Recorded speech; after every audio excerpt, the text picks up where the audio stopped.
sharing with you in this video 5 ways to naturally transform and become the person you want to be.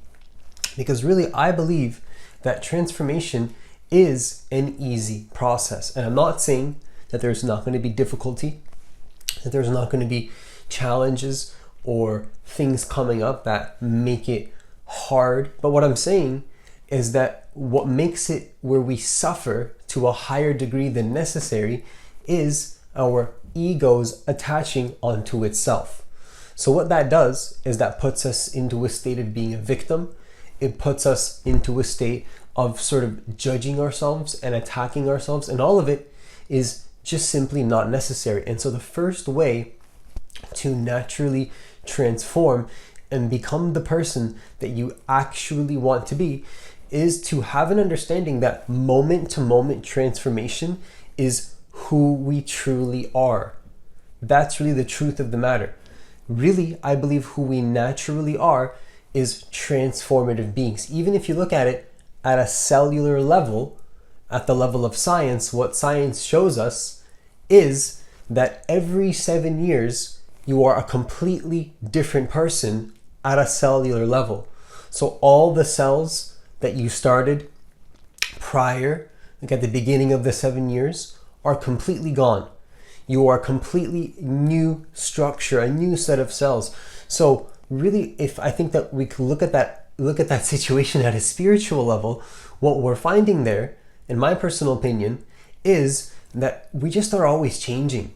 But the thing is that if our ego attaches onto itself, we just change into the same person every moment. There's no natural growth. There's no natural transformation. You might look at that person 7 years later. The person that has no attachment to their ego and lives from what we're going to call in this video, from your higher self, like a deeper spiritual connection, you'll find that the one person looks completely different. They look completely different. They grow very, very quickly.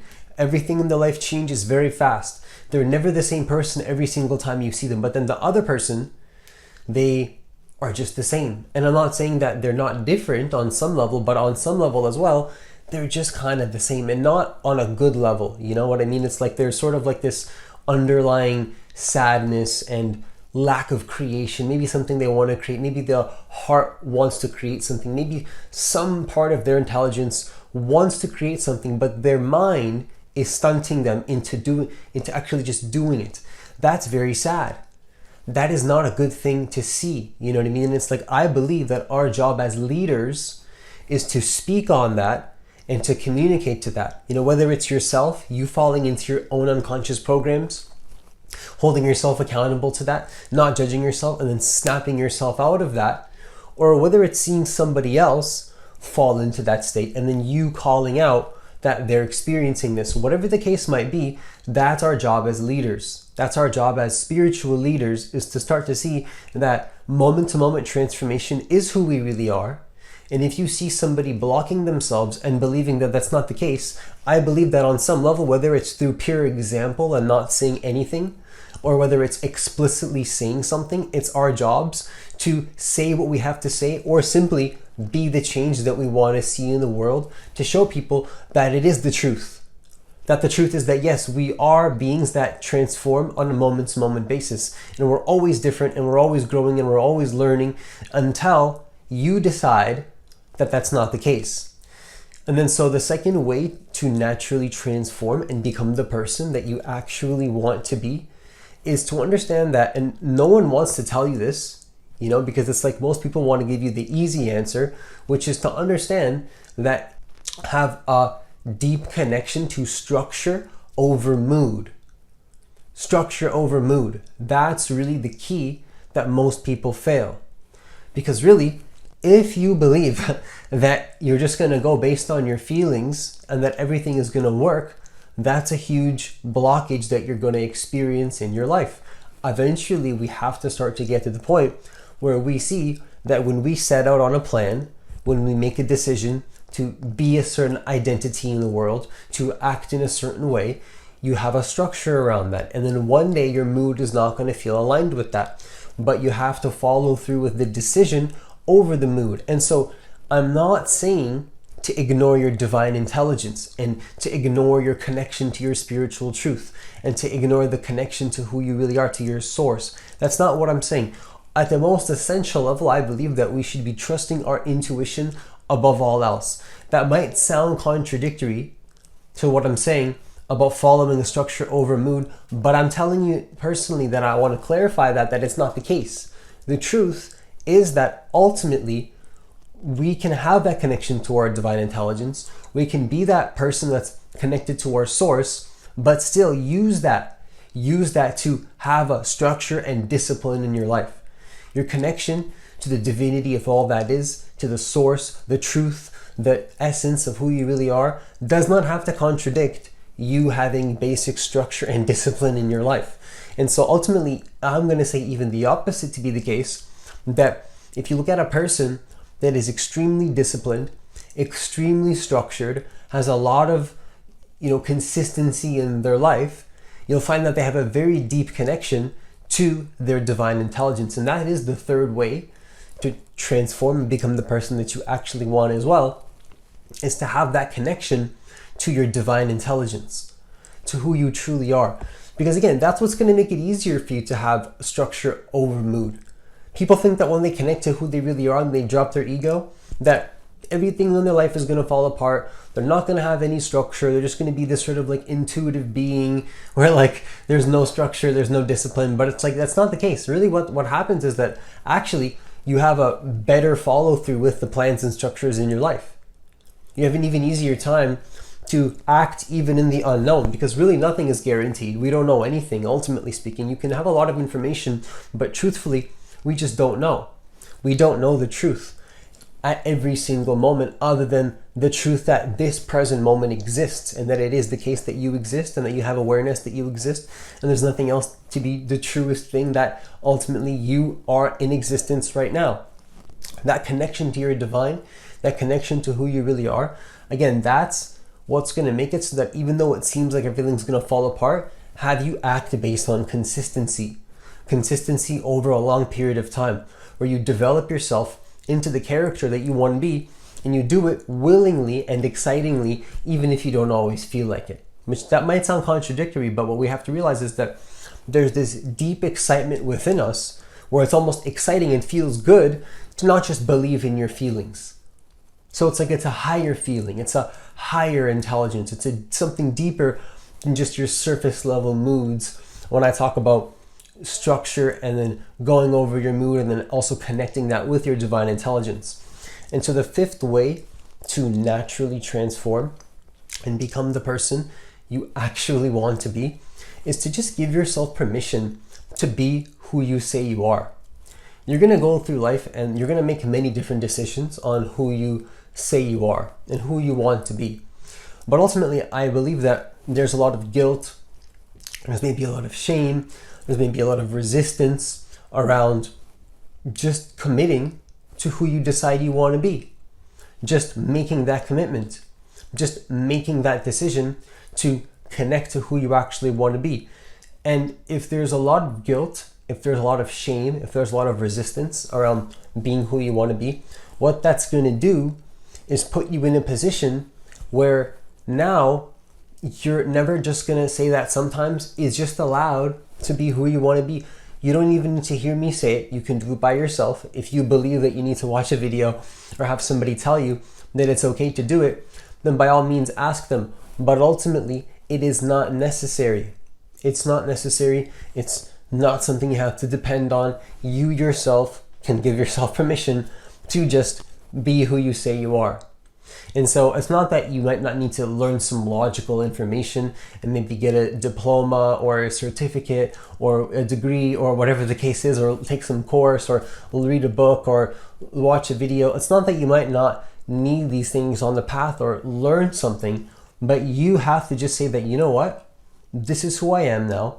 I'm going to find the resources I need to learn what I need to become it. And it's okay for me to want that. It's okay for me to do what I want in my life. It's okay for you to embody the character traits that you want. It's okay for you to connect to your highest intelligence and make decisions based on who you believe you truly are. That's totally fine. And if there's resistance around that, then there's still actually, I believe, an attachment to our ego and our past and our mind, where really we really have to start to shift back into the present, and then again allow that divinity and that higher self to flow through, where you can stay in a state of flow by being more than you're doing. And then so the fifth way to naturally transform and become the person that you actually want to be is to actually have consistent action over attachment to the results. Because ultimately, whether you run a business, whether you're trying to get a result in another area, the results that you get in your life are not up to you. You literally can't control how many people come to you for your business. You literally can't control how much income you get from your business. You can't even control if your job is going to pay you. You can't control if a person does something for you. There's nothing that you can really control in your life. What you can control in that area, at least, but the one thing that you can control, of course you can control some things in your life, and that would be not the results though, but your actions and your consistency in who you say you are, how you show up in your life, the connection that you have to your source while you're doing what you want to do. That's where ultimately we have power. And so when we can stop trying to manipulate and have power over the external world and the results that we get, and then come from a space of desperation, and come from a space of over emotionality, and come from a space of too much perfectionism and too much resistance and too much negativity and too much guilt and shame and sadness, because really that's what's going to happen if you attach the results, is you're always going to be sad, you're always going to be upset, and even if you get the results, you're just going to be afraid of losing it. You're not even going to be able to enjoy it. That's what happens when we're in a state of ego. Our attachment to the ego, for a better term, because there's nothing wrong with the ego, but when it attaches onto itself and identifies with itself, not seeing the source of who it is, then you're going to ultimately be scared of losing all the results that you get in your life. 90% of lottery winners lose their winnings in the first 5 years because they can't even maintain the blessing that they got. They find a way to blow it up.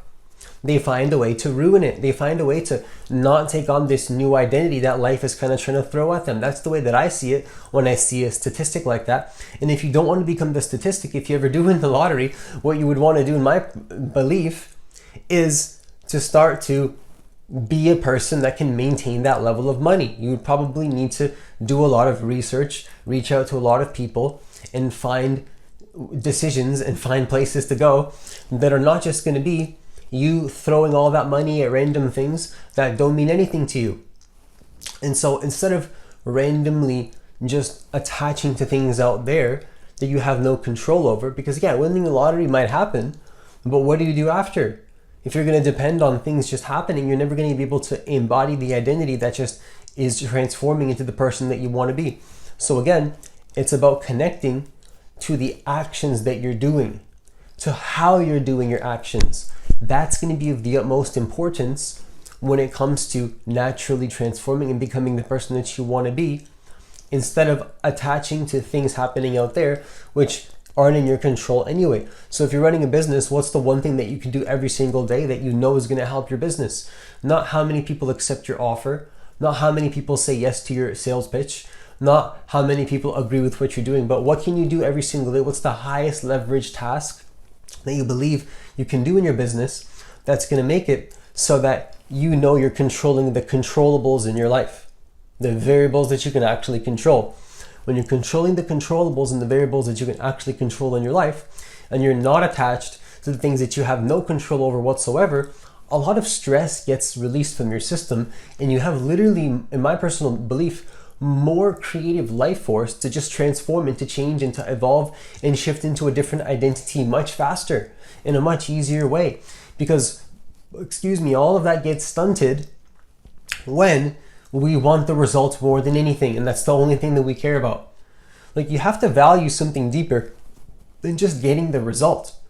You know what I mean? It's like there's something deeper, in my personal opinion, which is the divinity and your connection to your source.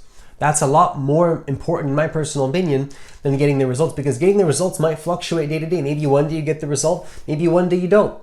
But who can you be regardless of that? How can you show up regardless of that? How can you be in your life? How can you be the change that you want to see in the world regardless of what happens out there, and then you stop waiting for the outside to change to feel happy, how can you actually just be who you want to be right now? And that is what's going to make it so that it's just much easier to transform and to change and to grow and to be the person that you actually want to be.